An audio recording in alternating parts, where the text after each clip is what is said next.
Pension धारक आहेत त्या पेन्शन धारकांसाठी अतिशय महत्त्वाच्या 2 अपडेट या गव्हर्नमेंट कडून आलेले आहेत आणि त्याच अपडेट आपण आजच्या व्हिडिओमधून पाहणार आहोत। तुरंत आलेले हे अपडेट आहे, त्यामुळे व्हिडिओ शेवटपर्यंत बघायचा आहे तरच तुम्हाला या अपडेट व्यवस्थित समजणार आहेत। आणि जर चॅनलवर पहिल्यांदा आला असेल तर पुढील अशाच नवीन अपडेटसाठी चॅनल सबस्क्राइब करा, त्याचबरोबर शेजारील बेल आयकॉन सुद्धा ऑन करून ठेवा, म्हणजे असेच महत्त्वपूर्ण अपडेट तुमच्यापर्यंत रेग्युलर पोहोचत राहतील। तर पाहूयात या महत्त्वपूर्ण 2 अपडेट कोणत्या आहेत ज्या की पेन्शन धारकांसाठी किंवा कर्मचाऱ्यांसाठी सुद्धा अतिशय महत्त्वाच्या या अपडेट आहेत। तर पाहूयात या अपडेट कोणत्या आहेत। तर नमस्कार, मी पूनम आणि तुम्ही पाहत आहात पुन्हा एक नवीन अपडेट। आपल्या चॅनलवर रेग्युलर नवीन अपडेट येत असतात। पेन्शन धारक असतील, कर्मचारी असतील किंवा गव्हर्नमेंटच्या कोणत्या योजना असतील याविषयी ज्या नवीन गव्हर्नमेंट कडून अपडेट येतात त्या आपल्या चॅनलवर रेग्युलर येत असतात। तर आजची एक महत्त्वपूर्ण अपडेट आहे जी की पेन्शन धारकांसाठी आणि जे कर्मचारी आहेत त्या कर्मचाऱ्यांसाठी अतिशय महत्त्वाची अपडेट आहे। पेन्शन धारकांसाठी अतिशय महत्त्वाची अपडेट म्हणजे बरेच जे संघटना आहेत त्या संघटना अशा दावा करत आहेत की पेन्शन धारकांना 8 CPC म्हणजेच 8व्या वेतन आयोगाचा लाभ मिळणार नाही, असं बऱ्याच संघटना दावा करत आहेत। आणि त्यामुळे मी मागे काही व्हिडिओ आपल्या चॅनलवर पोस्ट केले होते तेव्हा त्याच्या खाली बऱ्याच अशा कमेंट्स येत आहेत की मॅडम यावरती एक व्हिडिओ बनवा की 8 CPCचा लाभ म्हणजेच 8वा वेतन आयोग आहे त्याचा लाभ आम्हाला मिळणार आहे का, असे बरेच पेन्शन धारक हे विचारत आहेत। पेन्शन धारकांना मिळणार आहे का, आणि त्याचीच महत्त्वपूर्ण आलेली तुरंत अपडेट आहे तीच तुमच्याबरोबर मी आज शेअर करणार आहे। त्याचबरोबर दुसरी अपडेट आहे तुमच्या नोव्हेंबरच्या पेन्शन संदर्भातली। नोव्हेंबरच्या पेन्शनची तारीख आता फिक्स झालेली आहे आणि ही तारीख किती आहे ही सुद्धा मी सांगणार आहे। परंतु नोव्हेंबरची पेन्शन येताना तुम्हाला काही अडचण येऊ शकते, ती अडचण काय येणार आहे याबद्दल सुद्धा महत्त्वपूर्ण अपडेट आपण आजच्या व्हिडिओमधून पाहणार आहोत। तर सर्वात पहिल्यांदा 8 CPC म्हणजेच 8वे वेतन आयोगाबद्दल जो संभ्रम आहे पेन्शन धारकांच्या मनामध्ये तो संभ्रम आपण दूर करणार आहोत। तुरंत आलेले अपडेट ते पाहणार आहोत, त्यामुळे तुमच्या मनातील म्हणजेच पेन्शन धारकांच्या मनातील संभ्रम हा दूर होणार आहे। तर 8 CPC याचे 16 जानेवारी 2025 ला समिती स्थापन झाली, त्यानंतर म्हणजे गठन झालं आणि त्यानंतर TOR म्हणजे टर्म ऑफ रेफरन्स हा आता मागे ऑक्टोबरमध्ये स्थापन झाला, म्हणजे समिती स्थापन करण्यात आली, त्याचे 3 मेंबर निवडण्यात आले। त्यानंतर एक लेटर जारी केलं होतं की टर्म ऑफ रेफरन्स मध्ये काय म्हणजे कोणकोणते कर्मचारी येणार किंवा पेन्शन धारक येणार।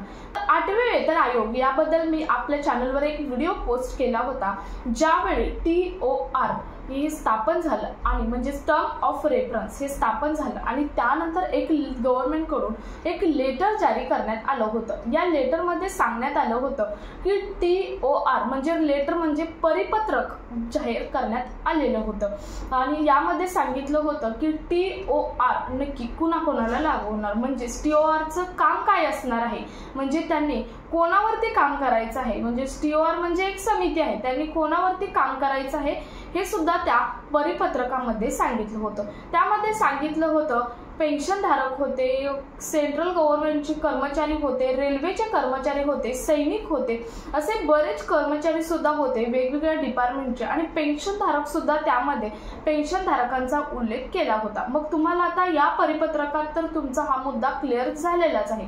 परंतु त्यानंतर जेव्हा एक कॅबिनेटची प्रेस नोट आली आहे, म्हणजे आता आलेले आहे, काल आलेली कॅबिनेटची एक प्रेस नोट आहे, त्या प्रेस नोटमध्ये म्हणजे 28 ऑक्टोबर 2025 ला एक कॅबिनेट बैठक झाली होती आणि या कॅबिनेट बैठकीमध्ये TOR 8वे वेतन आयोगाबद्दल एक अपडेट आलेली होती की 8वे वेतन आयोगाचा TOR स्थापन केला म्हणून एक जे अपडेट आहे ते आले होते। त्यावेळी चॅनलवर पोस्ट केलेलीच आहे, परंतु त्याची एक प्रेस नोट आता आलेली आहे। प्रेस नोट काय आहे तर TOR स्थापन झालेला आहे किंवा गठन सुद्धा 8व्या वेतन आयोगाचं झालेलं आहे आणि यानंतरची पुढची स्टेप असते ते म्हणजे लागू करणे। 8वे वेतन आयोग कधी लागू होणार किंवा कोणाला लागू होणार त्या बरेच पेन्शनधारकांचा, त्या कर्मचाऱ्यांना तर ते लागू होणारच आहे, परंतु बऱ्याच पेन्शनधारकांचा असं संभ्रम आहे किंवा संघटनांनी काही दावा केलेला आहे की पेन्शनधारकांना 8वं वेतन आयोग लागू होणार नाही। परंतु या प्रेस नोटमध्ये गव्हर्नमेंटच्या कॅबिनेट बैठकीची ही प्रेस नोट आहे आणि या प्रेस नोटमध्ये सरळ सरळ उल्लेख केलेला आहे की पेन्शनधारकांना 8वं वेतन आयोग लागू हा होणार आहे असं सांगितलेलं आहे। बघा, म्हणजे मी मागच्या परिपत्रकात सुद्धा तुम्हाला सांगितलं होतं, परंतु बरेच जण कमेंट्स करत होते आणि पुन्हा एक सरकारची प्रेस नोट आलेली आहे, त्यावरून तर कन्फर्म झालेलं आहे की पेन्शनधारकांना जे 8वे वेतन आयोग आहे ते लागू होणार आहे। आता 8वे वेतन आयोगाबद्दल आणखी एक संभ्रम म्हणजे बऱ्याच जणांचा की 8वे वेतन आयोगाचा TOR जेव्हा स्थापन केलं तेव्हा त्यामध्ये डेट दिलेली नव्हती, परंतु त्यामध्ये जरी डेट दिली नसली तरी त्यांनी कॅबिनेट जी प्रेस कॉन्फरन्स नोट आहे त्यामध्ये डेट ही देण्यात आलेली आहे 1/1/2026 म्हणजे 1 जानेवारी 2026 पासून 8वे वेतन आयोगाचा जो लाभ आहे तो लाभ मिळायला सुरुवात होणार आहे। भले 8वे वेतन आयोग 2027 किंवा 28 मध्ये लागू हो, परंतु त्याचा जो लाभ असतो, फॉर एक्झाम्पल पगारवाढ असेल तर ती 1/1/2026 पासून होणार आहे। म्हणजेच कर्मचाऱ्यांची असेल किंवा पेन्शनधारकांची पेन्शन वाढ असेल ती 1/1/2026 पासून होणार आहे। म्हणजेच 8वे वेतन आयोगाचे आहे लाभ आहे तो 1/1/2026 म्हणजे 1 जानेवारी 2026 पासून मिळणार आहे।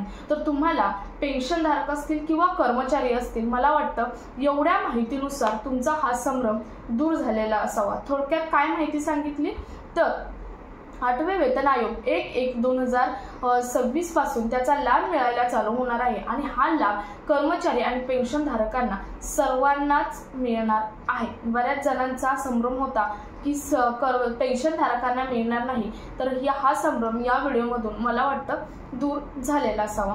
त्यानंतरची महत्त्वाची अपडेट आहे फक्त पेन्शनधारकांसाठी अतिशय महत्त्वाचे अपडेट, तुरंत आलेले अपडेट आहे की नोव्हेंबर महिन्याच्या पेन्शन संदर्भातील नोव्हेंबर महिन्याची जी पेन्शन आहे ती पेन्शनची डेट आता जारी करण्यात आलेली आहे, म्हणजे फिक्स करण्यात आले आहे। तुम्हाला या डेटला पेन्शन मिळणार आहे असं गव्हर्नमेंटकडून एक परिपत्र सुद्धा जारी करण्यात आलेलं आहे।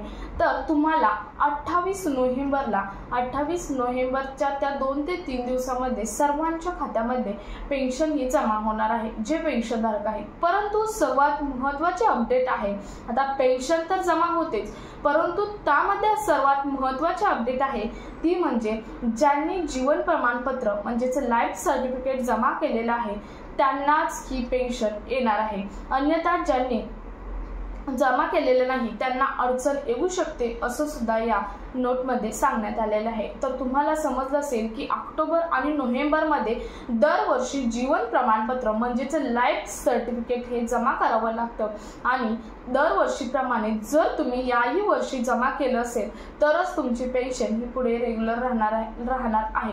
अन्यथा जर तुम्ही जमा केलं नसेल 28 नोव्हेंबरपर्यंत तर तुमच्या पेन्शनला तुम्हाला अडचण ही येऊ शकते। तर सर्वात महत्त्वाची अपडेट ही होती पेन्शनधारकांसाठी आणि कर्मचाऱ्यांसाठी। या 2 अपडेट तुरंत अपडेट आहेत। सो या अपडेट तुम्हाला समजले असतील। तुमचे यावरती काय मत आहे कमेंटमध्ये तुम्ही जरूर सांगू शकता। तुम्हाला काही अडचणी असतील तर कमेंटमध्ये नक्की विचारू शकता, तुम्हाला त्यावरचं आन्सर हे दिलं जाईल। सो हा व्हिडिओ जास्तीत जास्त कर्मचारी असतील किंवा पेन्शनधारक असतील, कोणतेही पेन्शनधारक असो, सर्वांपर्यंत शेअर करा। भेटूयात पुढच्या एका नवीन अपडेट सोबत, तोपर्यंत धन्यवाद।